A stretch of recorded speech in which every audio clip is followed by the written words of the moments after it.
হাতে গোনা দু চারটে ভালো বন্ধু থাকুক, যাদের সাথে মজা করতে গেলে দুবার ভাবতে হয় না, ফোন করতে গেলে ঘড়ি দেখতে হয় না, যাদের সাথে সম্পর্কটা একদমই ফর্মাল নয়, যাদের যখন ইচ্ছে তখন জড়িয়ে ধরা যায়।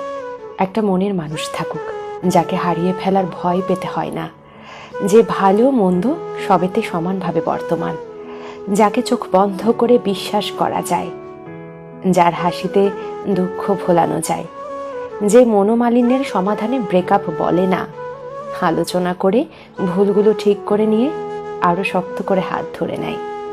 গুটি কয়েক আত্মীয় থাক, যারা আসলে আত্মীয়, যারা সত্যিই ভালো চায়, নিন্দে করে না, হিংসে করে না, প্রয়োজনে আত্মীয়র ভূমিকা পালন করে। পরিবার হোক মানসিক শান্তির জায়গা, বাড়ির লোকগুলো ব্যাকবোনের মতো সাপোর্টিভ হোক। দিন শেষে মনে হাজারো অশান্তি নিয়ে বাড়ি ফিরলেও